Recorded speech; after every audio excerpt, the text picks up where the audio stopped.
Fortnite Chapter 6 Season 3, codenamed Super, has taken the storyline to a whole new level. The island of Oninoshima has been thrown into a war between the newly formed supernovas and the evil forces of the spirit realm. This season is packed with lore, unanswered questions, and major events that will shape Fortnite's future. Today, we're going to break down everything that's happened, from the fall of the Death Star and the rise of Maskmaker Daigo to the creation of Supernova Academy, the return of the Vault, and Core's shocking comeback.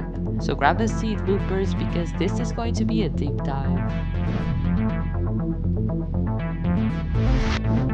Last season ended with the destruction of the Empire's ultimate weapon, the Death Star.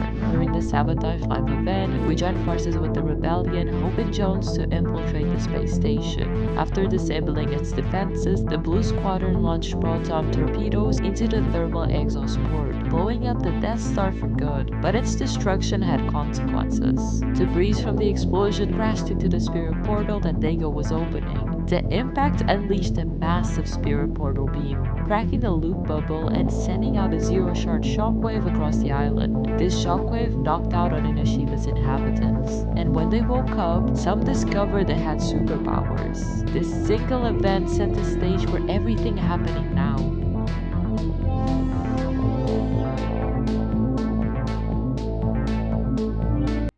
With the island in chaos and a new threat looming, Hope and Jones needed heroes. Backed by Midas sponsorship, they founded Supernova Academy, a superhero training facility designed to help those affected by the shockwave, master their powers, and prepare for battle. The instructors at Supernova Academy are an all-star lineup: Hope, Jones, the Night Rose, Robin, and even Superman, who arrived through a rift and, just like Batman in previous lore, lost his memories of the outside world. Despite this, Superman has committed to helping Hope and Jones train the heroes and fight against Daigo's forces. Robin's arrival was intentional, specifically to assist with the Academy's efforts. Together, these instructors began guiding the new generation of heroes, the Supernovas. The main team of Supernovas consists of Killswitch, a cybernetic hunter whose enhancements were supercharged by the Spirit Portal Shockwave, known for precision aim and relentless training. Haley Sky, a cheerleader who can transform into a storm beast, dedicated and hardworking. She balances her fierce power with inner peace. Synthwave, a DJ whose musical abilities boost morale and amplify combat power. She's a motivator, though often struggles with focus. Ziggy, once a snapshot of Jones known as Suntan Specialist, Ziggy merged with his pet chameleon during the shockwave. He's laid back, skips classes, and is mostly comic relief, but he has a strange influence on others through his snacks. Light Rider, a rogue hero who wields res energy, the same mysterious force tied to the loop's respawn system.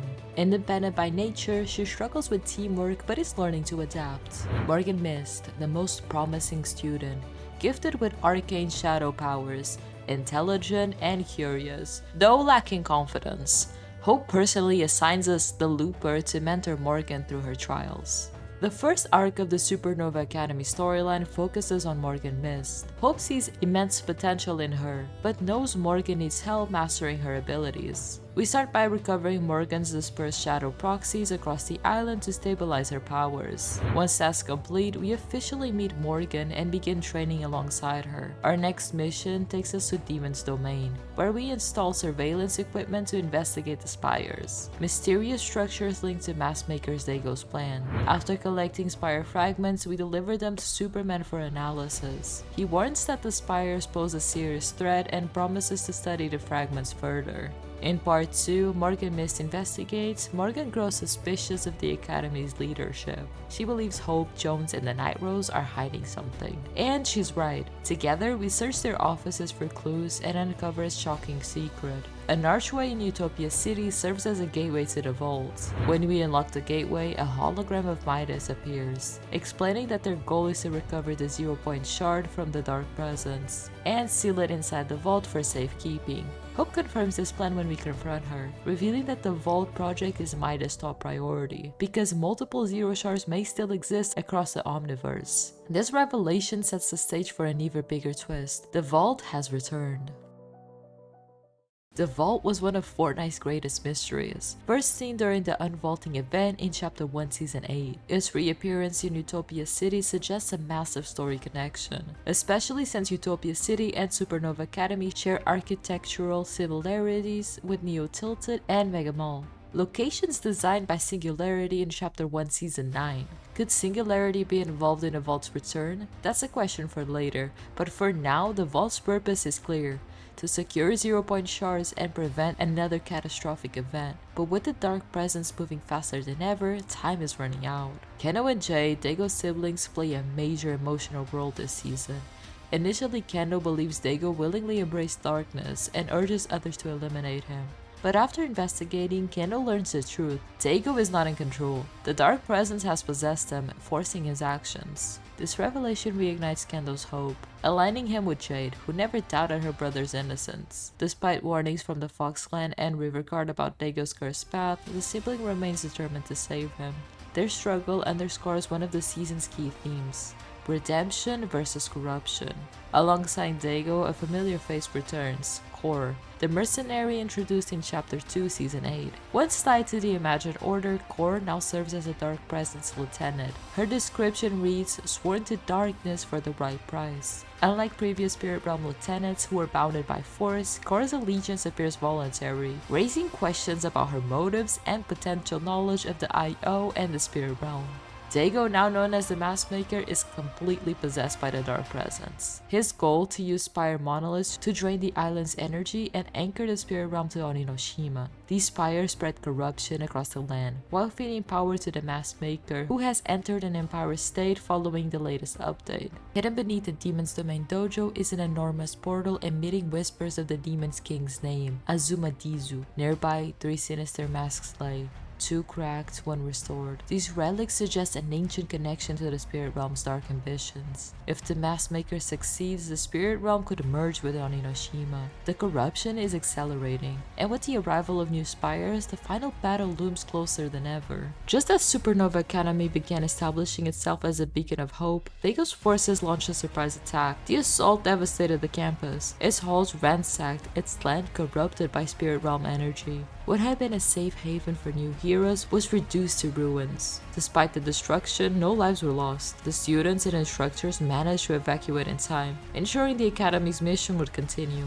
In the aftermath, Morgan Mistis dismissed the loss as temporary, insisting that the Academy is more than just a building. It was the people and purpose behind it. Still, the attack left deep scars. While Jones and Hope began strategizing a counter-offensive to recover the 0-point shard, the Looper took on a critical role, helping Miss reinforce surveillance across the island and rekindle morale among the shaken supernovas. Miss, now facing increasing responsibility, began to doubt her ability to lead, but she recognized that her role wasn't about perfection. It was about resilience and showing up to her fellow students in dark times. To rally the Academy's spirit, the Looper and Miss collected personal mementos from the supernovas and remnants of the fallen spires. Together, they constructed a new monument in Utopia City, an enduring symbol of hope, unity, and the strength to carry on, even in the face of destruction. The attack on Supernova Academy marked a turning point for Hope. The Academy had been her project, her sanctuary, and Daigo had destroyed it without hesitation. For her, this was no longer just a mission, it was personal. Her focus shifted sharply, no longer clinging to the belief that Daigo could be redeemed. Hope now viewed recovering the 0-point shard as imperative to stopping the corruption and saving the island. The spires, increasingly unstable, posed a growing threat to everything they'd worked to protect. Though she continued leading with resolve, it was clear that something inside her had changed. The line between saving Daigo and stopping him had blurred. The stakes had escalated, and so had her determination. Even as she fought to maintain hope for the students, the loss of the Academy weighed heavily. The monument stood as a symbol of endurance, but the future remained uncertain. With emotions running high and Daigo growing stronger, the question became unavoidable. Could Hope bring herself to destroy the very person she once believed she could save? Maskmaker Daigo had been serving the Dark Presence all season, training the island's energy through the spires, corrupting Oninoshima and pushing the spirit realm closer to merging with reality. But during the finale, he learned the hard way what happens when you serve the wrong master. As the spires reached peak power, Daigo began a ritual at Demon's Domain to summon the Dark Presence itself. The ground split, and a colossal kraken-like creature straight from the spirit realm rose into our world. Massive tentacles lashed out, shaking the island, but in a cruel twist, the second Daigo finished calling it in, the creature struck him down. Just like that, he was tossed aside like a broken mask. The Dark Presence wasn't holding back. It had tapped into the epicenter's energy, and for the first time ever, we saw confirmation. It had obtained a 0-point shard. Not rumor, not theory, fact. Using it as fuel, it supercharged the Kraken into a nearly unstoppable force. That's when the Supernova team made their stand. Morgan Mist, Killswitch, Light Rider, Synthwave, Ziggy, and Haley Sky, heroes who had been training all season for this moment. They fought hard, even taking down one of the creature's massive tentacles. But victory was short-lived, as the Spirit Realm unleashed even more into the fight. When hope was fading, salvation came from above, literally. Superman descended onto the battlefield, heat vision blazing. In seconds, he severed another tentacle, forced the Kraken back through its portal, and obliterated the spires powering Daigo's lair. With the Dark Presence banished, for now, the island had been saved. And yes, Superman was hands down the MVP of the event. In the battle's aftermath, we found Daigo standing among the ruins. But this wasn't the corrupted Maskmaker we'd been fighting all season. The golden cracks were gone. The Kintsugi energy, gone. This was the original Daigo, freed from possession, confused, and seemingly unaware of everything he'd done. Locals in Oninoshima claim he never truly betrayed us,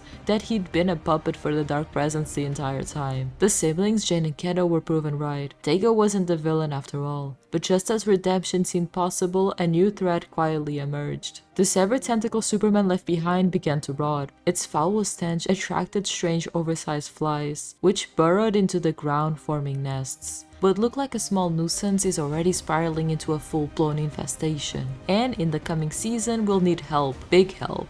Reinforcements are on the way from worlds like Halo and Power Rangers, ready to bring the ultimate bug-squashing power to Oninoshima. In the days following the Supernova's victory over the Dark Presence, Oninoshima should have been celebrating. But the severed Kraken tentacle left behind at Demon's Domain didn't just rot, it became a beacon. Its foul stench and residual spirit realm energy began drawing in something far worse than flies. A massive swarm of mutated insectoids known as Onimorphs. The creatures poured into the heart of Oninoshima, constructing a colossal hive that quickly spread corruption to nearby POIs. Within weeks, entire regions were overrun. The situation escalated so quickly that a militaristic organization known as the Onimorph Extermination Rangers, or XR for short, reactivated their long-dormant program and set up fortified bases across the island. Led by the no-nonsense General Onyx Winter, the OXR forged an alliance with the Supernovas, and local factions to take directly to the swarm. Hope, Daigo, and the Night Rose soon discovered the truth. The Onimorphs originated from the spirit realm itself, drawn by the tentacles energy, and their arrival was no accident. The battles with the Dark Presence had weakened the barrier between worlds,